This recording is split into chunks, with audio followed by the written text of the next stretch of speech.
After covering my brother-in-law's DUI fine and letting him stay in our guest room for months, I came home early from work one day and heard my wife laughing.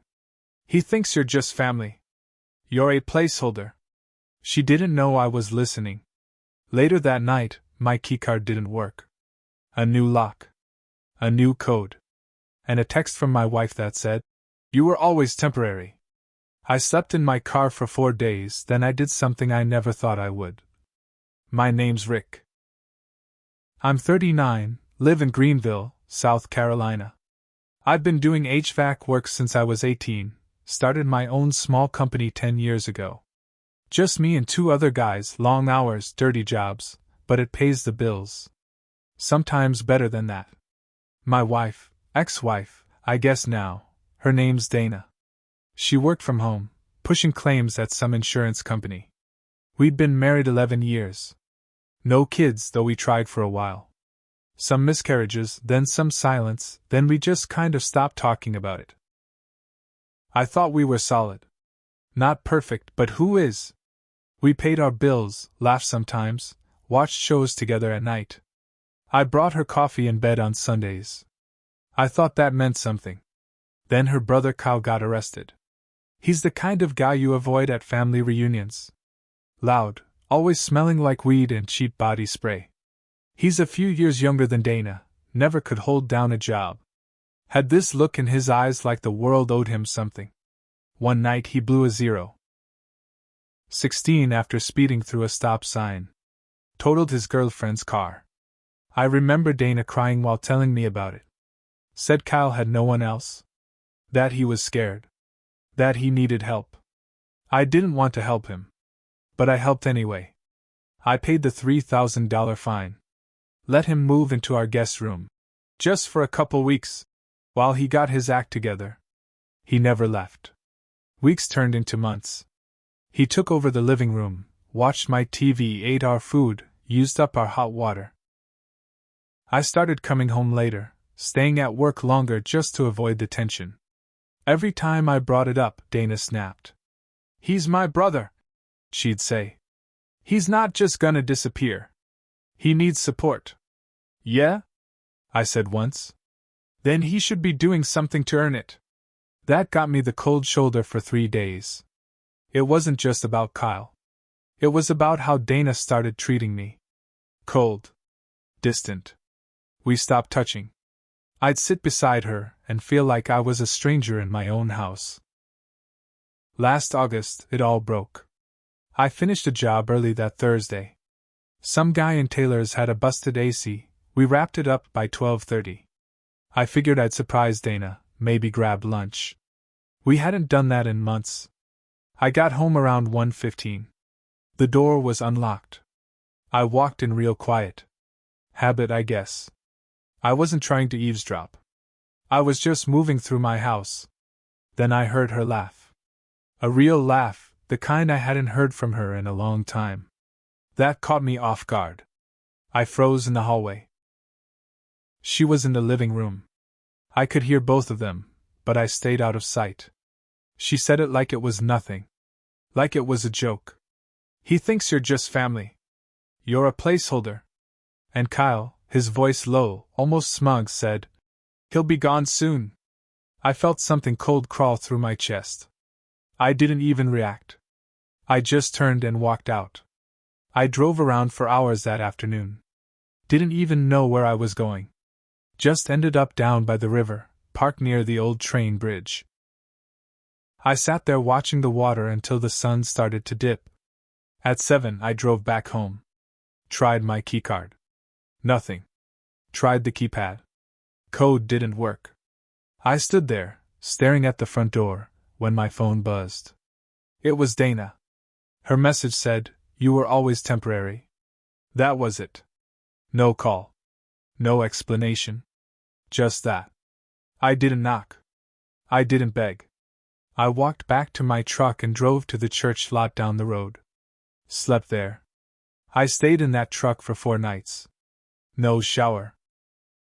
No food except vending machine stuff and gas station hot dogs. Nobody knew. I didn't tell my guys at work. I just showered at the shop before they got there and pretended nothing happened. I kept thinking, maybe she'd come around. Maybe it was just a sick moment. But deep down, I knew it wasn't. Something had changed in her, and I missed the signs. On the fourth night, I woke up at 3 a.m. My back hurt. My mouth was dry. I stared at the roof of the truck and thought, I've given everything to people who don't care if I live or die. Then I did something I never thought I would. That morning, I didn't go to work. I drove to the last place I wanted to be, my buddy Joe's place. We used to be tight, but Dana never liked him. Thought he was a bad influence. Over the years, I let that friendship fade. But Joe always said, if you ever need me, I'll be here. No questions. He opened the door and stared for a second. Jesus, Rick. You look like hell. I need a shower, I said. And maybe a beer. He didn't ask anything else. Just let me in. While I was washing off 4 days of grease and truck sweat, I stared at myself in the mirror. I didn't look like me. I looked like a man who'd lost everything. And maybe I had. When I came out, Joe handed me a beer and said, start talking. So I told him. The whole thing. From the DUI to the guest room to the lock on the door. When I finished, he leaned back and whistled. She changed the damn locks? New code. New keycard. She sent me a text like I was a pizza delivery she didn't want. He shook his head. That's some cold-blooded shit. Then he said something I didn't expect. You still got the login for the Smart Lock app? I did. Dana never changed it. She didn't think I'd remember, probably. Good, he said. Let's make it hurt. That night, I logged into the app and saw the lock history. She'd set a new code. Kyle's name was listed as a full-access user. I was gone. Deleted. But I still had admin access. She never thought I'd check. So I waited. Joe and I sat there watching the little access logs light up. At 8:02 p.m., Kyle entered. At 8:10, Dana exited. Some dinner run, probably. I looked at Joe. You thinking what I'm thinking? He said. I'm gonna make them wish they never met me. First, I changed the code. Locked them both out. Then I turned off the Wi-Fi, which disabled the security cameras Dana had installed. The next morning, I showed up at the house at 6 a.m. sharp, toolbox in hand. Kyle was sitting on the porch barefoot, looking like a rat in the rain. What the hell, Rick? I live here, I said. You don't. I stepped past him and opened the door. He tried to follow me in, but I slammed it shut and locked it from the inside. Dana got back 10 minutes later. Same look. Pure fury. You can't do this.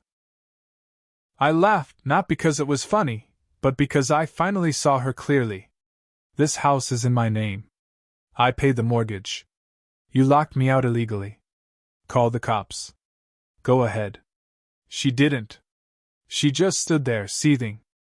I walked into my house and started changing everything back. Her things? I boxed them up.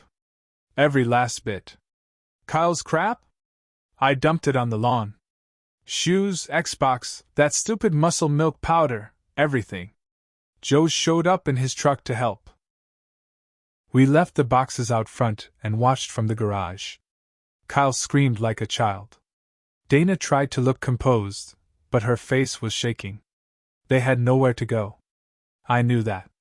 Kyle's record made it hard to get a lease, and Dana's name wasn't on anything. 2 days after I kicked them out, I got a letter from a lawyer. Dana was filing for divorce, and she wanted alimony. Said she'd sacrificed career advancement to support me. Claimed emotional distress. It would have been laughable if it didn't make my blood boil. But here's the twist. I'd been putting money into a separate account for years. My accountant, Beth, had warned me years ago, after her own ugly divorce. You need a personal safety net, she said. I listened. Quietly. So while Dana thought she knew my money situation, joint checking, mortgage, credit cards. She had no clue about the account I had with Beth's firm. Nearly $80,000. Clean. Mine. I lawyered up fast. And my lawyer, a pitbull named Corey, ex-military, no nonsense, took one look at the text Dana sent me, "You were always temporary," and grinned. "She just hung herself with that," he said. While the divorce stuff played out, I started digging deeper. One night, I remembered something weird. A charge on our joint card, 3 months before this all blew up. A 2-night stay at a local hotel. Dana told me it was a work trip. Training sessions. But I called the hotel. Asked about the room under her name. Got a receipt emailed to me. 2 guests. 1 king bed. It wasn't just emotional betrayal. It was full-on cheating. With Kyle. Or maybe someone else before Kyle. Either way, I had proof. I handed everything to Corey. He filed a counterclaim for fraud, filed a complaint about the unlawful eviction, and froze the joint accounts until things got sorted out. Meanwhile, Dana and Kyle were living in some sketchy weekly rental off Wade Hampton. I heard from a neighbor that Kyle got into a fight with a guy over drugs in the parking lot. Cops showed up. Classic Kyle. Then one night, I got a knock at the door. It was Dana. Alone. Hair messy, no makeup, just standing there in her old hoodie. "I made a mistake," she said. Her voice was soft. "I miss our life. I miss you." I stared at her for a long second. "You said I was temporary," I said. Tears filled her eyes. "I didn't mean that." I opened the door wider, just a little. "You didn't mean it?" I asked. She stepped closer, hopeful. Then I shut the door right in her face. Joe was sitting on the couch behind me. "Damn," he said. "That felt good." It did. But I wasn't finished. A week later, I got a call from Dana's mother. Now, I hadn't heard from her since Dana and I got married. She never liked me. Thought I wasn't ambitious enough for her daughter. But that day, she sounded different. Desperate. "She's not doing well," she said. "She's depressed." "Says she made a mistake." "She did," I said flatly. "She's still your wife." She shot back. "Not for much longer." I hung up. But that call got me thinking. Why was Dana's mom reaching out now? What changed? Then I found out. Kyle had skipped town. No warning. No note. Just gone. Dana posted on Facebook, first public post I'd seen from her in months. It said, "If you see my brother, please let me know. He stole my car and emptied my purse. I don't know where he is." So it wasn't just betrayal. It was all a scam. Kyle latched onto her just like he did to me. Used her. And when she wasn't useful anymore, he bailed. I almost felt sorry for her. Almost. But she still tried to drag me down with her, and I wasn't about to let that slide. Then came the break I didn't expect, a call from someone named Tanya. She used to work with Dana, said she was quitting the job and thought I should know something. "She's been seeing Kyle for longer than you think," Tanya told me. "She told people at work you were just a safe option until she figured things out." Then Tanya said, "You know that insurance claim she pushed through in June for her friend's stolen laptop? She got paid out. But it wasn't real. It was Kyle's idea. Insurance fraud." I didn't say much to Tanya, but I took notes. Date. Details. Who else knew? Then I called Corey again. He listened, then said, "We're taking the gloves off." He filed a motion to include fraud and theft in the divorce proceedings. Sent a formal report to the insurance company. They started an internal investigation. By the time Dana got served with those new documents, she was already drowning. Kyle gone. Job under review. No money. No car. No house. And then I dropped the last piece. I posted a public message on Facebook. Simple, direct. To anyone wondering what happened. Dana kicked me out of my own house after I paid her brother's DUI fine and supported them both for months.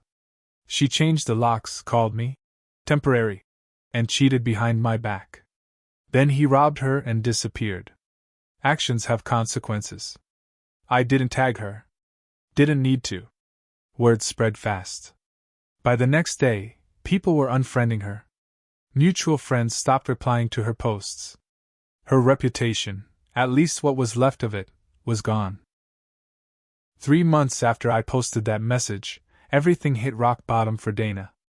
The insurance company concluded their investigation. They found 2 fraudulent claims tied to her name, both linked to Kyle, both clearly fake. They fired her. She lost her job, lost her health benefits, and with no income, she couldn't afford the lawyer she'd hired. Corey crushed her in court. The judge saw the text she sent me, the one where she called me temporary. He read it aloud during the hearing. Then he reviewed the illegal lockout, the fraud report, the police record about Kyle stealing her car. When it was my turn to speak, I didn't go for drama. I kept it plain. I gave everything to her. I covered her brother's mess. I got thrown out of my own home. Slept in a truck while they laughed at me. That was the thanks I got. The judge awarded me the house, denied her alimony, and granted me full financial control of everything we shared. The cherry on top? She was ordered to pay back $2,800 in legal fees, money she didn't have. Dana broke down in the courtroom. Shaking. Sobbing. It was the first real emotion I'd seen from her since all of this started. I didn't gloat. I didn't smile.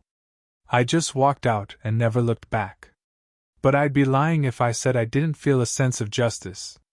As for Kyle, turns out he fled to Tampa and got arrested 2 weeks later for trying to cash a fake check. I didn't even have to lift a finger. He did it to himself.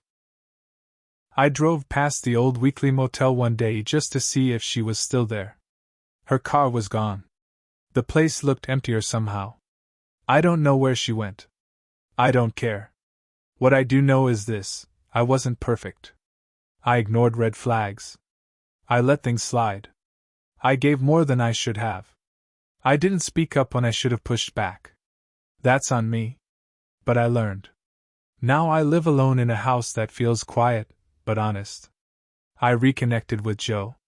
Fixed up the guest room and turned it into a gym. Started going out more. Living. Some nights I sit on the porch, a beer in hand, and remember that message she sent me: "You were always temporary." And every time I think of those words, I realize she was wrong. She was the temporary one. I'm still here. And I'm never letting anyone make me feel disposable again.